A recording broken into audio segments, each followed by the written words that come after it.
Entamoeba हिस्टोलैटिका के कारण जो होने वाले रोग हैं उसमें जो हार्मफुल डिजीज है उसमें अमीबिएसिस है, स्लीपिंग सिकनेस है, मलेरिया है, जियारडिएसिस है। एंटामीबा का क्लासिफिकेशन है प्रोटोजोआ, प्लाज्मोड्रेमा, सार्कोडिना, हाइड्रोलिया, है ना, और अमीबॉइडिया और एंटामीबा। ठीक है बच्चों, एंटामीबा की 3 स्पीसीज है, हिस्टोलैटिका है ना, हिस्टोलैटिका है ना, और इसका जो रोगजनक पैथोजेनिक स्टेज है वो हम आप उसको देख सकते हैं, ये माइन्यूटा फॉर्म में आपको दिखाई दे रहा है। और शेष जो दोनों जाति हैं वो कोलाई और जिंजीवालिस जो है ये भी कॉमन सेंसस के रूप में प्रेजेंट होता है, लेकिन मेन जो है हिस्टोलाइटिका, कोलाई और जिंजीवालिस। ठीक है, यहाँ पे एंटामीबा की जो ट्रोफोजाइट है वो मनुष्य की, याद रखना, एंटामीबा की ट्रोफोजाइट्स स्टेज जो है वो मनुष्य की आंत की म्यूकस और सब म्यूकस में प्रेजेंट होता है। एंटामीबा हिस्टोलैटिका के लाइफ साइकिल में 3 स्टेजेस जो हैं वो प्रेजेंट है। पहला है ट्रोपोजाइट, ठीक है, उसके बाद में है प्रीसिस्टिक या माइन्यूटा, उसके बाद में है लास्ट में है सिस्ट स्टेज, याद रखना बच्चों। ठीक है, उसके बाद है लाइफ साइकिल। लाइफ साइकिल में एंटामीबा हिस्टोलैटिका का अगर हम लाइफ साइकिल देखें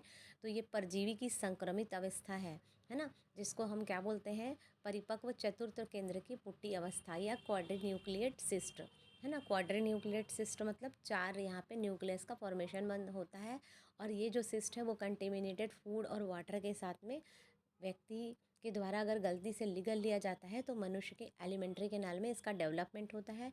और ये जो कंप्लीट सिस्ट है वो आहार नाल एलिमेंट्री कैनाल में प्रवेश करने के बाद बिना किसी परिवर्तन के स्टमक में पहुंच जाती है ना। और ये जो सिस्ट वॉल है वो गैस्ट्रिक जूस के प्रति भी प्रतिरोधित होती है ना। लेकिन इंटेस्टाइन में क्या होता है, ट्रिप्सिन के द्वारा इसका डाइजेशन होता है ना। और जो सिस्ट है सीकम या इलियम के नीचे वाले भाग में पहुंचती है तब परजीवी जो है सिस्ट से बाहर आ जाता है। सिस्ट से बाहर आने की क्रिया को एक्सिस्टेशन कहते हैं, याद रखेगा।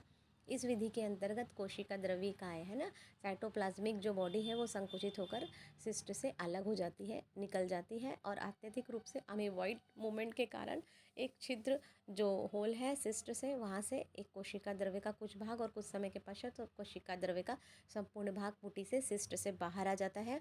और एक सिंगल अमीबॉइड जो है, एक सिंगल जो अमीबी है जिसमें 4 न्यूक्लियस होता है, याद रखना। ठीक है, 4 न्यूक्लियस जो है वो बाहर, 4 न्यूक्लियस स्टेज जो है वो केंद्रक के साथ कोशिका द्रव्य के विभाजन के साथ जो 4 था वो 8 अमीबुली बनाता है।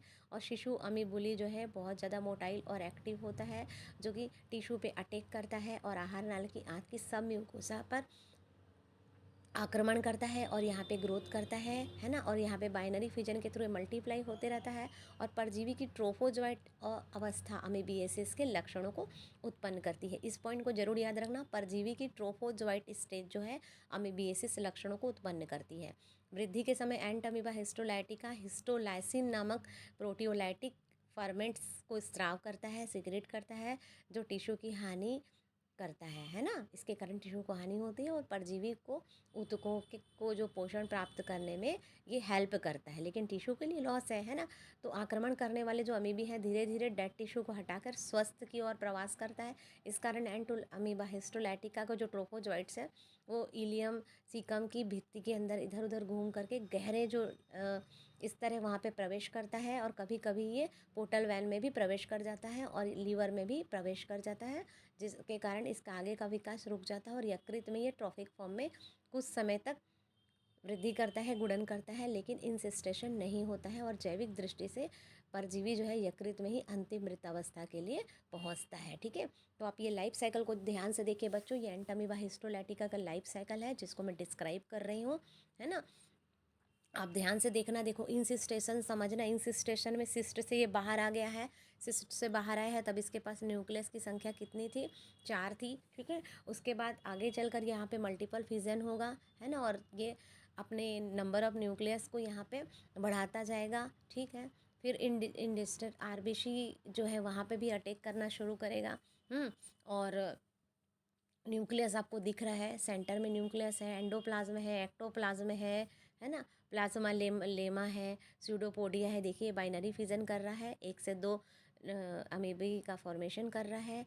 और ये सिंगल इसका स्टेज है जहाँ पे आपको सिस्ट की वॉल दिख रही है ना, ये वाली जो है सिस्ट वॉल दिख रही है, सेंटर में न्यूक्लियस है, ग्लाइकोजन है ना। और फिर से अब ये सिस्ट का फॉर्मेशन करेगा, फिर अभी यहाँ पर यहाँ पे आपको जो स्ट्रक्चर दिख रहा है ना, तो यहाँ पे क्या है, यूनिन्यूक्लिएटेड सिस्ट है, ये जो है यूनिन्यूक्लिएटेड सिस्ट है ना।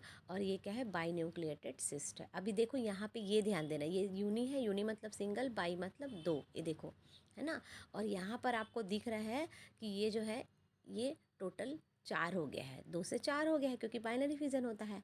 और ये क्या है, क्रोमेटेड बॉडीज, ठीक है। तो ये जो परजीवी है इंटेस्टाइन की वॉल में प्रेजेंट होते हैं, और इसके कारण ही तेज, है ना, एक्यूट डिसेंट्री जो है वो उत्पन्न होती है। और एंटमीबा हिस्टोलाइटिका जो है एक मनुष्य से दूसरे मनुष्य में इसका जो ट्रांसफॉर्मेशन है ना, या इसका स्थानांतरण है ना, कैसे वो ट्रांसमिट होता है, तो सिस्ट अवस्था में, पुटी अवस्था में होता है। और इसका संक्रमण मनुष्य के द्वारा जो है सिस्ट को गलती से कंटेमिनेटेड वाटर या फूड को इंजेस्ट, डाइजेस्ट, ग्रहण करने के कारण ही होता है ना। और जो मैच्योर चतुर केंद्र की पुटी मतलब क्वाड्रीन्यूक्लिएटेड सिस्ट है, वो परजीवी की इन्फेक्टेड स्टेज है, याद रखना, क्वाड्रीन्यूक्लिएट सिस्ट इन्फेक्टेड स्टेज है, मतलब जिसमें ये वाली स्टेज बच्चों, जिसमें ये 2 से 4 बनाना, इसको क्वाड्रीन्यूक्लिएट स्टेज बोलते हैं, ध्यान दीजिएगा, है ना।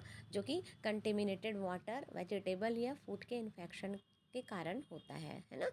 कभी कभी घरेलू मक्खी के थ्रू भी सिस्ट जो है वो कंटेमिनेटेड हो जाता है, और इसके कारण जो है अमीबिक पेचिस होता है, क्रोनिक इंटेस्टाइनल अमीबिएसिस होता है ना। ये आप ध्यान रखिएगा। इसका ट्रीटमेंट क्या है, इसका ट्रीटमेंट के लिए हम कौन कौन सी मेडिसिन ले सकते हैं, एमेटिन ले सकते हैं, है ना, एंटेमोजोल ले सकते हैं, आइडोजोल ले सकते हैं।